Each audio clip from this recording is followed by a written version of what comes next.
जय गुरुदेव। आइए सुनते हैं अखंड ज्योति पत्रिका से भविष्यवाणियां जो पूरी होकर रहेगी। धर्म अपने वास्तविक स्वरूप में प्रकट होगा। उसके प्रसार प्रतिपादन का ठेका किसी वेश या वंश विशेष पर ना रह जाएगा। संप्रदायवादियों के डेरे उखड़ जाएंगे। उन्हें मुक्त के गुलछड़े उड़ाने की सुविधा छीनती दिखेगी तो कोई उपयोगी धंधा अपनाकर भले मानसों की तरह आजीविका उपार्जित करेंगे। तब उत्कृष्ट चरित्र, परिष्कृत ज्ञान एवं लोक मंगल के लिए प्रस्तुत किया गया अनुदान ही किसी सम्मानित या श्रद्धास्पद बना सकेगा। पाखंड पूजा के बल पर जीने वाले उलूक उस दीवा प्रकाश से भौचक होकर देखेंगे और किसी काउंटर में बैठे दिन गुजारेंगे।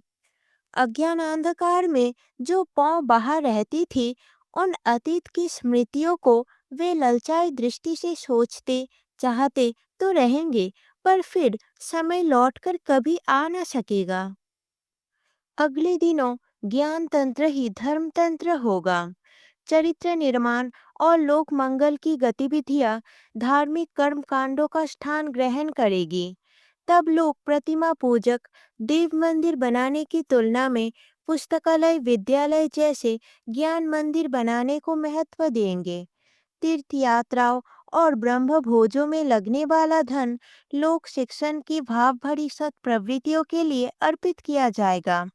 कथा पुराणों की कहानियां तब उतनी आवश्यक न मानी जाएगी जितनी जीवन समस्याओं को सुलझाने वाली प्रेरणाप्रद अभिव्यंजनाएं।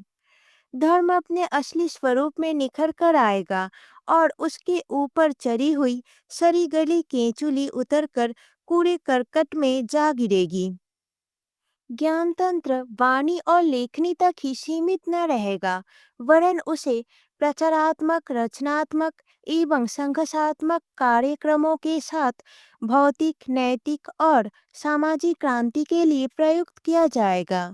साहित्य, संगीत, कला के विभिन्न पक्ष विविध प्रकार से लोक शिक्षण का उच्च स्तरीय प्रयोजन पूरा करेंगे।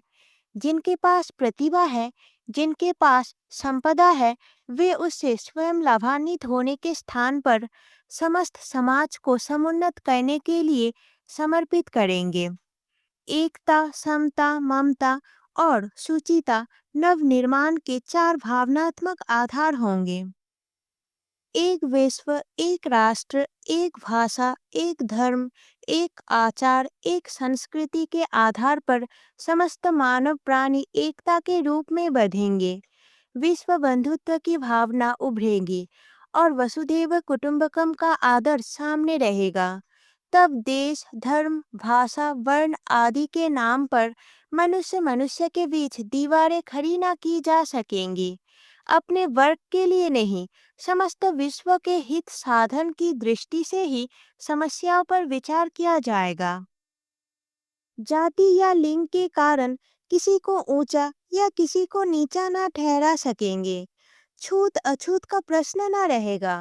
गोरी चमड़ी वाले काले लोगों से श्रेष्ठ होने का दावा ना करेंगे और ब्राह्मण हरिजन से ऊंचा ना कहलाएगा।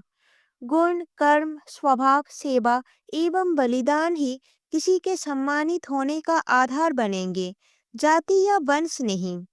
इसी प्रकार नारी से नर श्रेष्ठ है, उसे अधिक अधिकार प्राप्त है, ऐसी मान्यता हट जाएगी। दोनों के कर्तव्य और अधिकार एक होंगे। प्रतिबंध या मर्यादाएं दोनों पर समान स्तर की लागू होंगी। प्राकृतिक संपदाओं पर सबका अधिकार होगा। पूंजी समाज की होगी।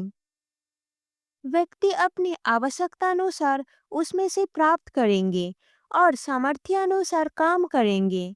ना कोई धनपति होगा, ना निर्धन।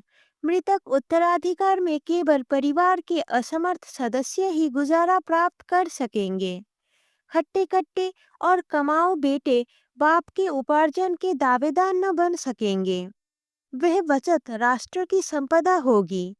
इस प्रकार धनी और निर्धन के बीच का भेद समाप्त करने वाली समाजवादी व्यवस्था समस्त विश्व में लागू होगी। हरामखोरी करते रहने पर भी गुलछड़े उड़ाने की सुविधा किसी को न मिलेगी। व्यापार सहकारी समितियों के हाथ में होगी। ममता केवल कुटुंब तक सीमित न रहेगी, वरन वह मानव मात्र की परिधि लांघते हुए प्राणी मात्र तक विकसित होगी। अपना और दूसरों का दुख सुख एक जैसा अनुभव होगा। तब ना तो मांसाहार की छूट रहेगी और ना पशु पक्षियों के साथ निर्दयता बरतने की। ममता और आत्मीयता के बंधनों में बंधे हुए सब लोग एक दूसरे को प्यार और सहयोग प्रदान करेंगे। अखंड ज्योति मई 1972, पृष्ठ 35। जय गुरुदेव।